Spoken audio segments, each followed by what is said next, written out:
Bismillah, alhamdulillah, salatu wassalamu ala rasulullah sayyidina Muhammad ibn Abdullah wa ala alihi wa sahbihi man walah wa la hawla wa la quwwata illa billah wa ba'd.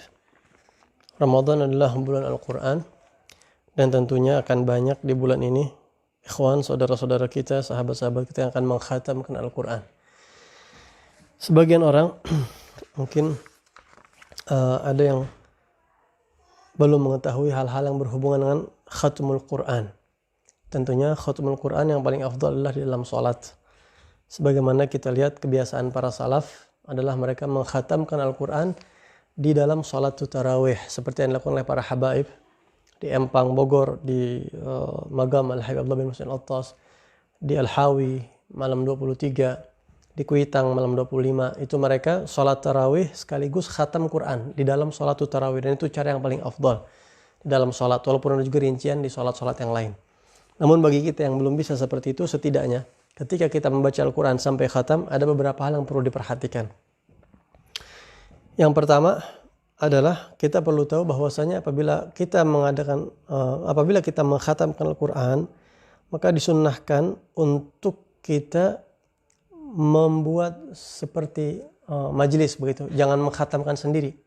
Walaupun sendiri nggak apa-apa, kita bikin khatam Quran sendiri nggak ada masalah. Tapi lebih utama, lebih baik supaya orang-orang itu bisa menikmati khatam Quran tersebut.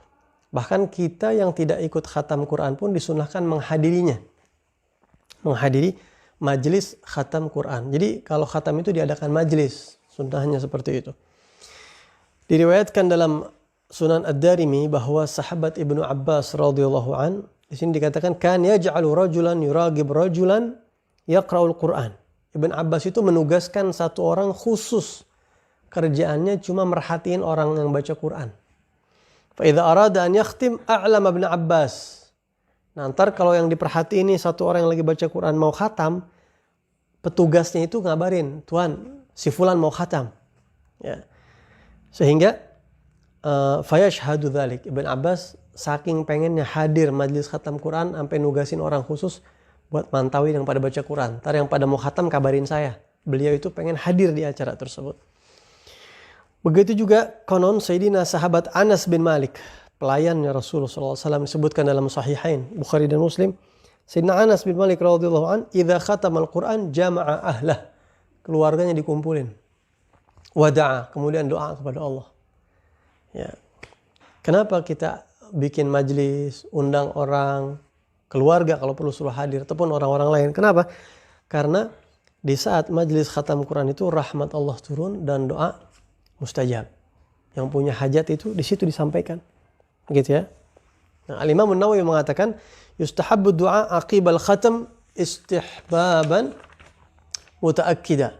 Ya, dianjurkan untuk kita banyak berdoa setelah khatam Quran, karena ketika kita berdoa di saat majlis khatam Quran, disebutkan oleh Al-Imam Ad-Darimi dengan sanadnya dari Humaid Al-A'raj dalam Sunan Ad-Darimi, man qara'a al-Quran thumma da'a, ya, ammana ala du'aihi 4,000 malakin.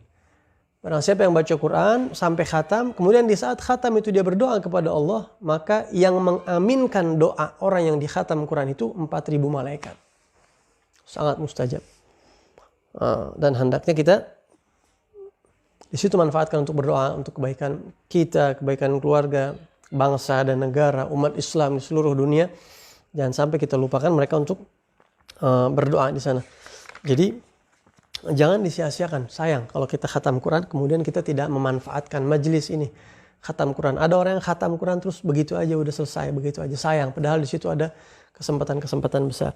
Selain itu, kita diajarkan oleh para ulama kalau kita mau mengkhatamkan Al-Quran, dianjurkan untuk mengkhatamkannya di awal siang atau di awal malam. Kalau di awal siang itu misalnya habis subuh khatam Quran. Kalau di awal malam habis maghrib. Di situ kita khatam Quran. Kenapa? Disebutkan dalam riwayat bahwa ketika kita khatam Al-Quran, maka ada puluhan ribu malaikat yang beristighfar untuk kita yang mengkhatamkan Quran tersebut. Puluhan ribu, dalam riwayat kalau tidak salah 60 atau 70 ribu. Malaikat itu beristighfar untuk kita sampai maghrib kalau kita khatam Qurannya siang. Tapi kalau kita khatam Qurannya malam, malaikat istighfar itu puluhan ribu malaikat itu sampai subuh.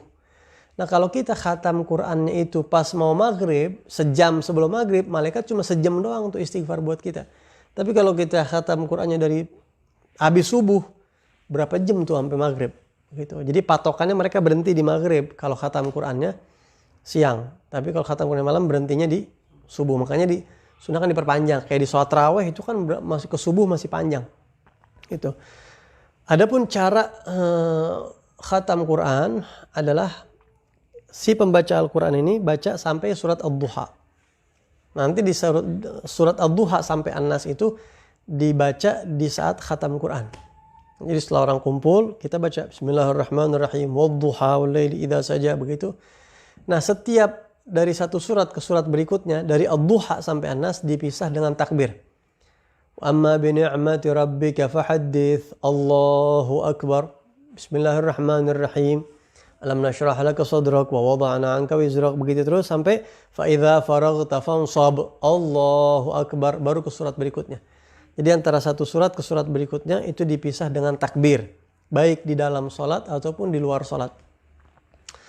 Itu panjang hadisnya, keterangannya, riwayatnya, ini dalil-dalilnya. Imam Syafi'i menyebutkan banyak, saya tidak sebutkan di sini. Yang jelas itu tata caranya seperti itu.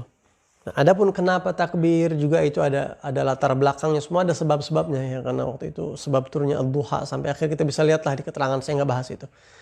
Ini caranya aja yang saya jelaskan. Kemudian ketika sampai di surat Al-Ikhlas, Qul huwallahu ahad, Al-Habib Abdullah bin Al-Haddad mengatakan hendaknya dibaca 4 kali. Jadi yang lain semua sekali-sekali itu Ad-Duha, Alam Nashrah, semua sekali-sekali, begitu sampai Al-Ikhlas, Qul huwallahu ahad 4 kali. Yang satu memang jatah bacaan, yang 3 ini untuk menyempurnakan. Karena kata Rasulullah, suratul Ikhlas ta'dilu thulutsal Qur'an. Surat Al-Ikhlas sekali sama seperti sepertiga Al-Quran. Jadi kalau 3 kali baca Al-Ikhlas sama seperti khatam Quran. Nah, sehingga 3 kali yang dibaca ini untuk menutupi kekurangan-kekurangan kita saat baca dari awal Al-Fatihah sampai akhir. Mungkin ada yang tajwidnya kurang, ada panjang pendek yang teledor. Semoga berharap tertutup dengan surat Al-Ikhlas yang kita baca 3 kali itu. Kemudian sampai An-Nas, setelah An-Nas jangan sampai kita berhenti di situ. Tapi kita diajarkan, ya, ahabbul amali ilallah al-hal al-murtahil. Kata Rasulullah, amal yang paling Allah senang itu yang selesai mulai lagi. Itu amal yang paling Allah senang. Jadi begitu sampai An-Nas, langsung Al-Fatihah, Al-Baqarah sampai ayat kelima. Ya, ulaika humul muflihun. Nah, setelah itu langsung wa ilahukum ilahu wahid, ayat kursi. Kemudian langsung ke 3 ayat terakhir surat Al-Baqarah. Lillahi ma fis samawati wa ma fil ard wa in tubdu ma fi anfusikum. Sampai fansurna 'alal qaumil kafirin. Akhir surat Al-Baqarah baru selesai. Baru di situ kita berdoa kepada Allah Subhanahu wa taala. Nah, jadi itu cara khatmul Quran. Dan juga kalau kita ada rezeki sunnah bagi-bagi rezeki di situ atau dikasih makanan itu jadi barokah insyaallah. Mungkin ini sekelumit sedikit daripada fadilah dan juga tata cara khatmul Quran. Mudah-mudahan bisa bermanfaat untuk kita semua. Assalamualaikum warahmatullahi wabarakatuh.